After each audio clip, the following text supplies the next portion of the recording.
Ladies and gentlemen, the ringing of that phone bell brings you mystery, adventure. Nero Wolfe's office, Archie Goodwin speaking. Willie Inch, did you say? Just a second. Do you want to talk to a fellow named Willie Inch, which I doubt? No. He says he's got to see you. Got to. Who is he? I'll ask. Mr. Wolfe doesn't recognize your name, Mr. Inch. He wants to know who you are.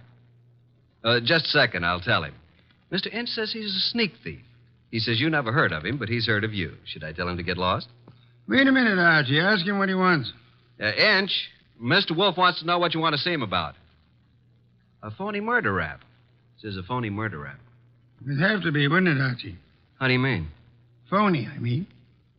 Did you ever hear of a sneak thief committing murder if it could possibly be avoided? Yes, Archie. Tell Mr. Inch. I'll listen to his story.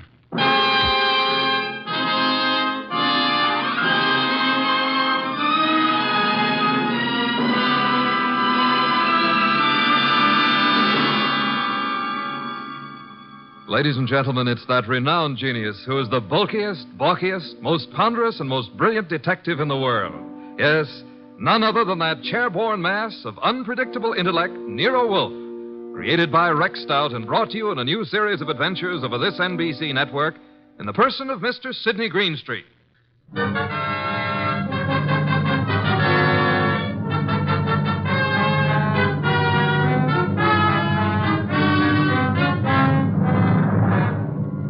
When Mr. Wolfe and I talk about this little difficulty, he calls it the case of Archie Goodwin and how he got hooked. However, I call it the case of the disappearing diamonds. I prefer my title. He prefers his. Anyhow, it started with an improbable character named Willie Inch. That'll be our sneak thief, Archie. Let him in. Okay, boss.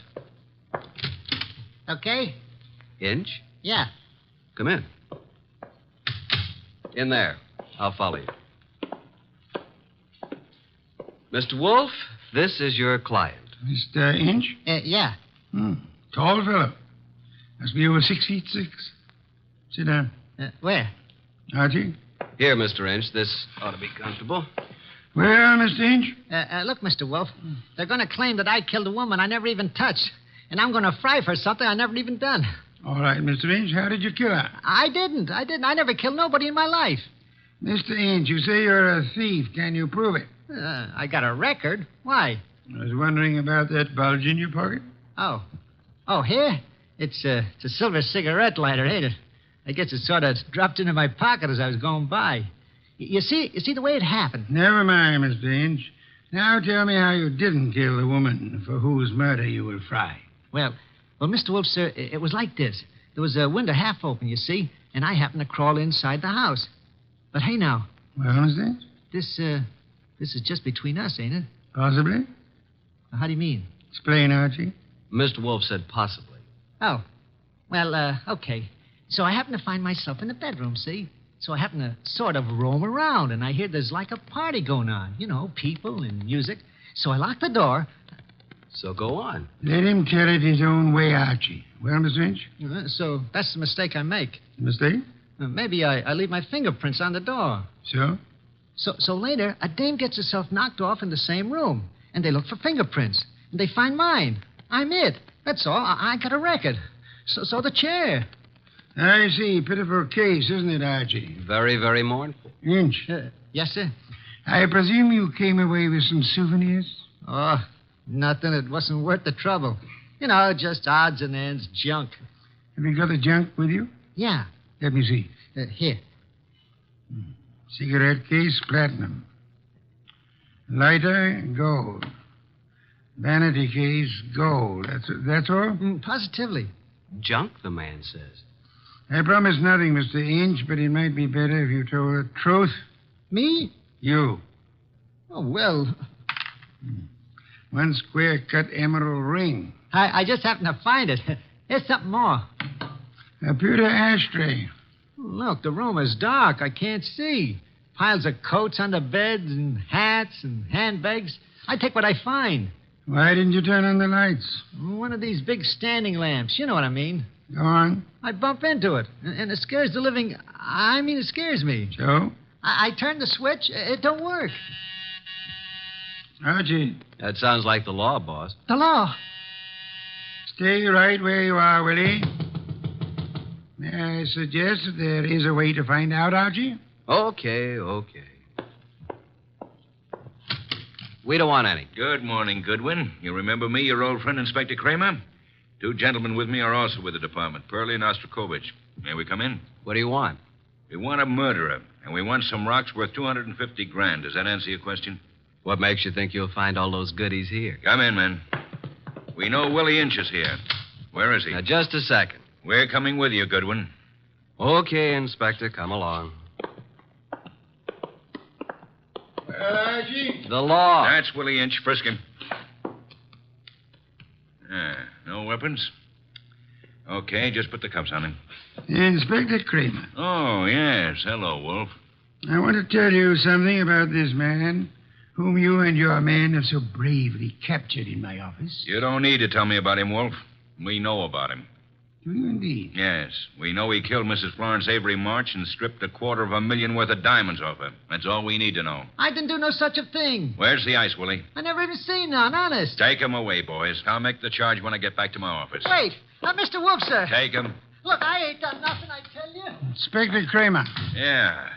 We're going to have a little talk now, aren't we? If necessary. How do you mean? Explain, Archie. Mr. Wolfe means you're going to have a little talk, if necessary.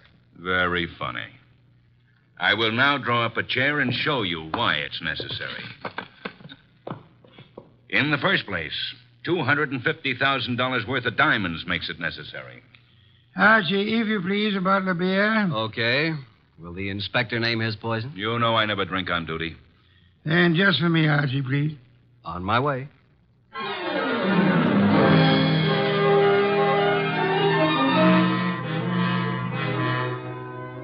While I opened a bottle of imported beer, it occurred to me that I had something to be grateful for. At least I wasn't in Willie Inch's enormous shoes. And as I went back to the office, I had time to wonder why Mr. Wolfe would stick his fat neck out for a no-good like Willie. Thank you, Archie, and sit down, Archie. Inspector Kramer has a theory that may amuse you. Nero Wolfe's office. It's for you, Inspector. Hello, Kramer. Yeah? A gold cigarette holder? That's all? Okay. Inspector, do you realize that you have already taken a great deal of my time? Archie, Yes, Inspector? the great Mr. Wolfe just said I had a theory that might amuse you. Would you care to hear it? I can hardly wait. Okay. My theory is that both Wolfe and you are receivers of stolen property and possibly guilty of murder conspiracy. So far, you got me in stitches. Willie Inch, with a record as long as your arm, robs the home of Mrs. Florence Avery Marsh. He strangles her with a silk scarf, takes the diamond she's wearing, grabs everything else that's lying around, and then what? Is it a question? I'll tell you what. He will, too. Archie, listen. Then Inch brings the stuff here, the stuff that's piled on Wolfe's desk, and the diamonds. You want me to tell you where the diamonds are? They're in that safe right there. Inspector Kramer, I know nothing about the diamonds. They are not in the safe, and they are not in the house. Now, you can take my word for it, or you can get a search warrant and make a fool of yourself. I'm going to have lunch.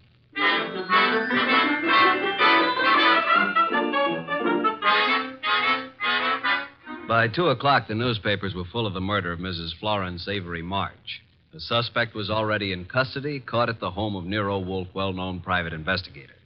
Some of the stolen jewelry had been recovered, but not the diamonds. Then we had a visit from Mr. Anson Stark, who had opened Mrs. March's door and found her dead. Stark was a big athletic guy of about 30 or so, with the large, capable hands of a surgeon or a laboratory worker. He seemed annoyed at the inconvenience we caused him, but that was only natural. That's the story, Mr. Wolfe. I don't see how I can add anything more to it. You had known Mrs. March for several years, huh? Casually. When you broke the door open, was it difficult? Not very. You were the first into the room? There were 3 or 4 of us. We pushed in together. You saw the body of Mrs. March immediately? She was lying across the bed that was heaped with coats and hats and handbags. You knew she was dead? Of course not. In fact, somebody else discovered that she had been choked to death. And who discovered that the diamonds were gone? I don't know. I didn't. Were there many diamonds, Mr. Stark? No, just a few, but big ones. She wore them on a pendant around her neck. Mr. Stark, I want to thank you again for having been so patient. I have been patient, Mr. Wolfe. I have my own business to attend to. Which is? Oh, I have a small but hopeful enterprise. Electronics, tubes for radio and television, mostly experimental. Well, that reminds me, Mr. Stark. When you entered the bedroom, was the light on or off? Let me see. Of course, it was on. It must have been on. Why? Just curiosity, Mr. Stark. Oh? Anything more? That's all, except thank you for coming here. Archie, will you take Mr. Stark to the door?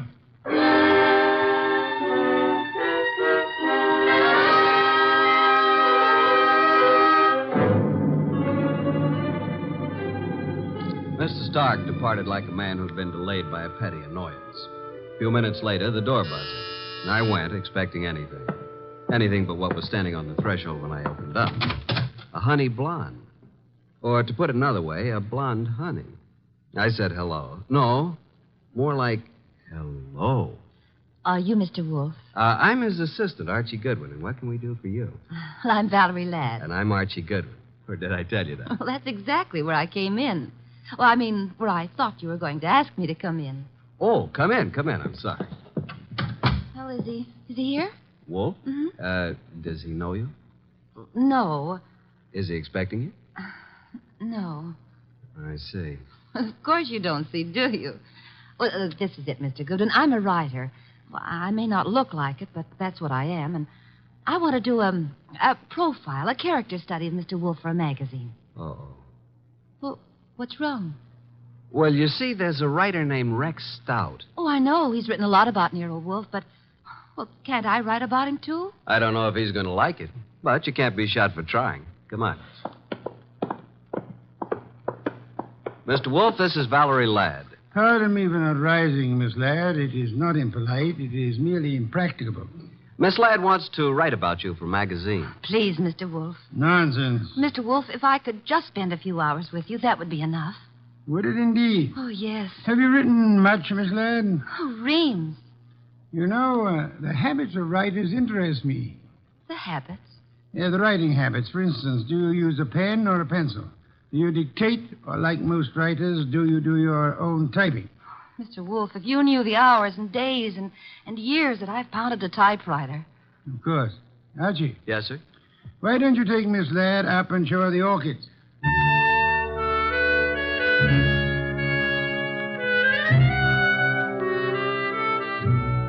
You never know about Nero Wolfe. At least I never do. This was something I would have bet against 1,000 to 1. Couldn't understand it. But I certainly couldn't complain. Archie, look at this one. Oh, did you ever see anything so gorgeous? Very pretty. They're all just beyond belief. Yeah? But you're not even looking at them, Archie. What? Oh. Archie, are you always like this? What do you mean like this? Well, so distant and preoccupied. Honey, you got me wrong. Completely. I was thinking. Oh, Yeah, about telephone numbers. it's a lovely thing to think about. What can you think about telephone numbers? I was thinking how some girls have them and some don't. Oh, I see. Archie, I apologize. For what? I did have you wrong. You're not a bit distant. I can be a lot closer than this, honey. What is it? What's what? The number. Oh, well, it's in the book. Yeah? No wonder. Sound as if you don't believe me. Oh, I believe you, but here's a telephone book here. Let's look it up together, shall we? Archie, Yeah. I'm afraid I lied to you. I was afraid of that, too. Are you angry? Well, I can take no for an answer, honey. Even when it's hard to take. Archie, I've changed my mind. I want you to have my number.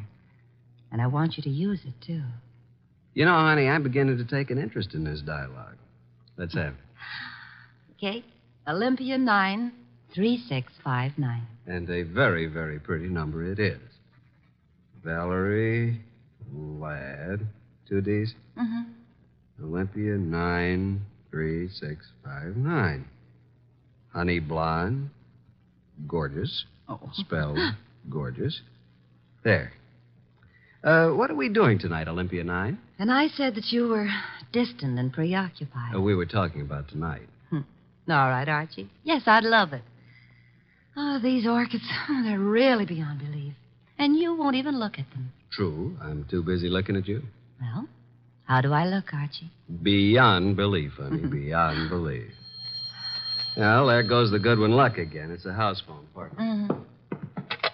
Yes, sir. Okay. He wants us to come down. Archie, Yes, dear. even if he says no, we still have a date? Honey, though the heavens fall.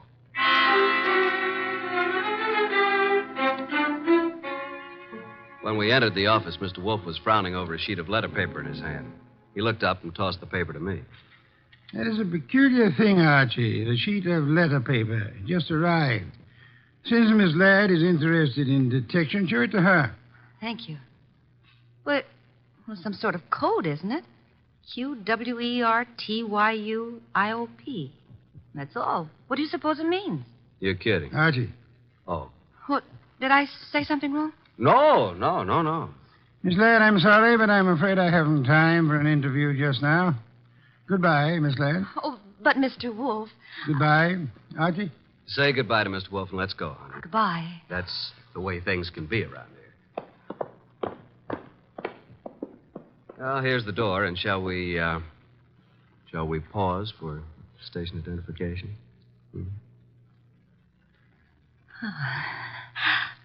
I'll wipe it off, Archie. There. Thanks. Well, what happened, Archie? Yes, indeed. Yeah, Mr. Wolfe, I mean. Oh. Why did he suddenly want me to go? Well, I'll tell you, though I don't know whether I should. That code message he showed you? Yes. QWERTY up. You remember. Yeah, sure. Because I use a typewriter. From left to right, it's the first bank of letters on any typewriter. I see. It was a test. Ah. And you flunked it, baby. You're no writer. Archie, I can explain it. Sure. Tonight. Tonight, Archie.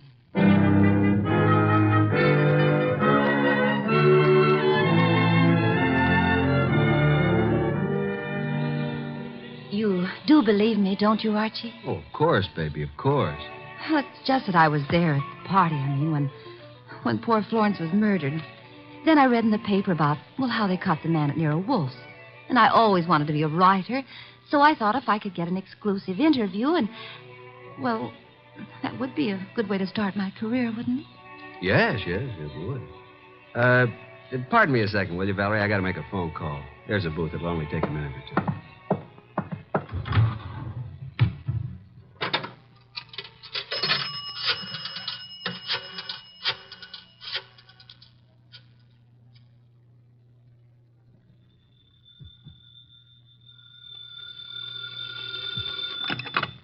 Nero Wolfe speaking. Archie, I'm at the Riviera with Valerie Ladd. I'm happy for you, Archie. I will remind you that I have not seen you since Valerie left the house. I was otherwise occupied, Archie. With orchids. With orchids? What do you want, Archie? Look, with that typewriter gag, you practically told me she was a phony, didn't you? Of course. Just for the record, how did you know? Have you looked at her fingernails? She never touched a typewriter in her life. I wanted to be sure. Okay, now do you want me to tell you something? You mean that your charming companion Valerie was at the party when Mrs. March was murdered? How did you know that? Simple, Archie. I got a list of the guests from Inspector Kramer. Among them was the name of Valerie Ladway. Simple? Ladway. Ladd. Yeah, sure. Okay, what am I supposed to do about it? Just hang on, Archie. Just hang on.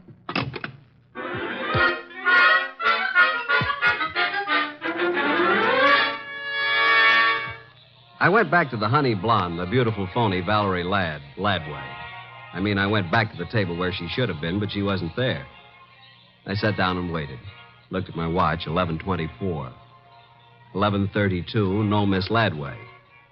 11:45, I finally realized that not only Valerie, but her coat and bag were also absent. I called the waiter. Yes, sir? What happened to my friend? The young lady left some time ago, sir. Okay, give me the bill. She paid it, sir. She did? Yes, sir. In fact, she said you gave her the money for it. Yeah? Wait a minute. Wait a minute. Well, I didn't know it, but she is certainly right.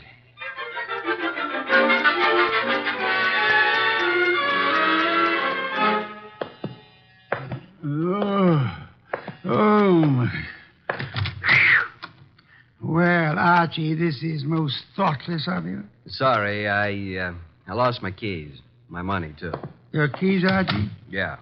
Glad you were still up. You lost Miss Ladway, too? Definitely. I'm going to bed. Good night, Archie.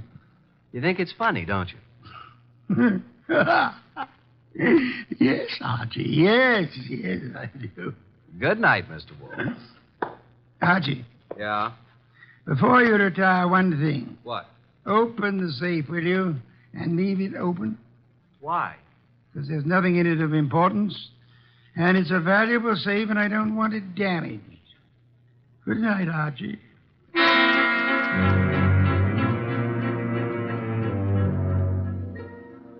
At about 2 o'clock in the morning, I thought I heard a noise. I got up, put on the rest of my pajamas, picked up my gun, and went down to the office. The man had his head in the safe, and everything was scattered all over. I stepped inside the door. Put your hands behind your back and stand up. Huh? Okay.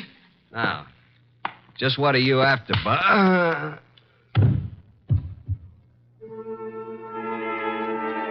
When I woke up, I was alone on the office floor. I did not feel good. The place looked as if a hurricane had struck it. Every file drawer had been empty. I felt a draft from somewhere. Got to my feet, trying not to joggle my head too much. There was the front door standing open. I closed it gently. Then, very, very gently, I groped my way to the kitchen for ice, water, and towels. Archie. What? Oh, didn't you hear me scream? No. Is it bad? It's better. You're angry, aren't you? Nuts. What, Archie? I said nuts, Mr. Wolfe. Nuts. I'm sorry about what happened, Yeah, you expected it. but I didn't expect you to be caught by somebody behind you. You must have known there would have been two of them. Now, how would I know that? How? Think of Mr. Ladway's delicate hands. Do you believe she intended to open the safe herself? You think she stole my keys and so on. Well, let me tell you. Hey, wait. That guy was digging in the safe that. Then who hit me in the head? Gee, someday you'll be the death of me. In the morning, will you tell Inspector Kramer I'd like to see him here?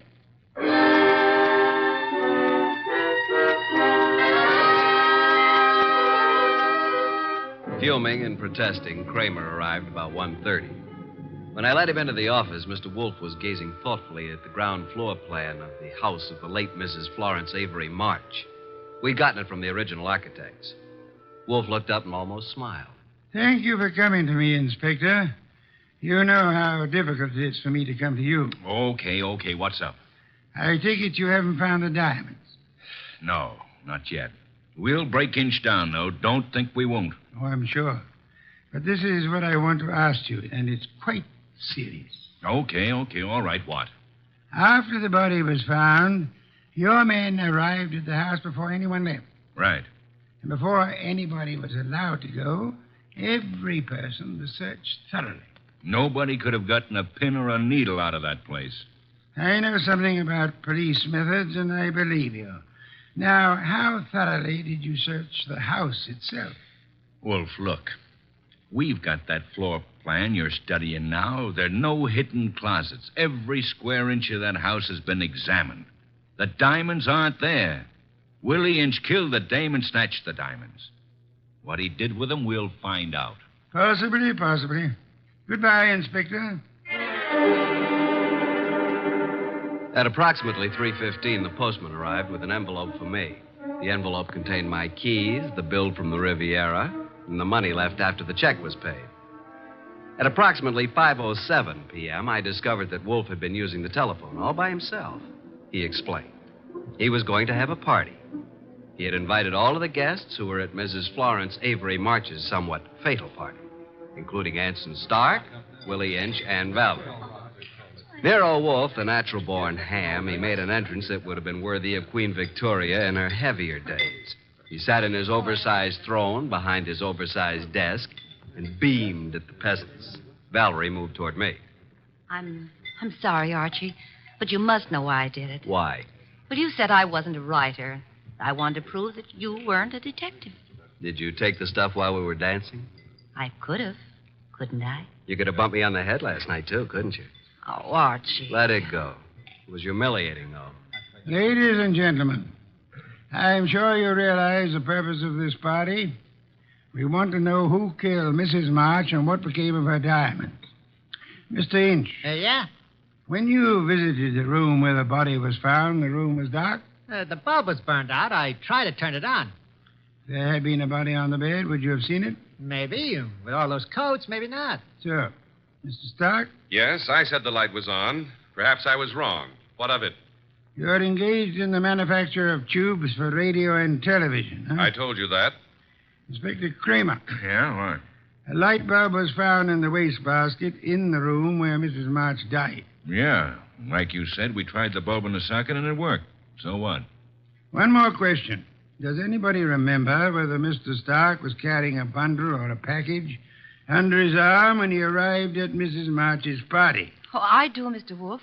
I think he had a box of flowers. That's true. I did bring flowers. No, Mr. Stark. That box contained 2 parts of a light bulb and some adhesive.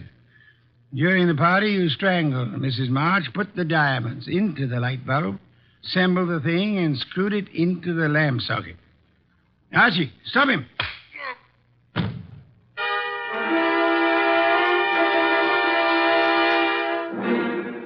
Really, Archie, it was quite simple. Light bulbs are only a stem glass bowl and a brass sheath. Yet nobody, including the police, would think of looking inside one. Mr. Stark could come back and collect his treasure any time after the excitement had died down. What's the matter, Archie? I got a headache. Valerie Ladby. Poor girl. She and whoever the man was with her must have thought the diamonds were here. That bump on your head will be better in the morning. Bottle of beer, please, Archie. I'm going to bed. Yes. Why must you place such confidence in women? Remember what happened to Mark Antony and Samson and Archie Goodwin. Good night, Archie.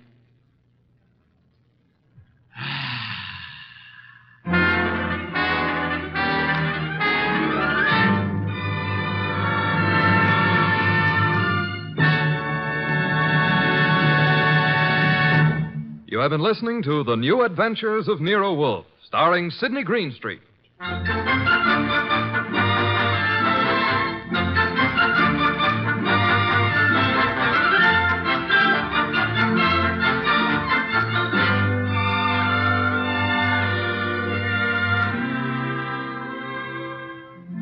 Tonight's transcribed story by Mindred Lord was based on the characters created by Rex Stout, produced and directed by J. Donald Wilson.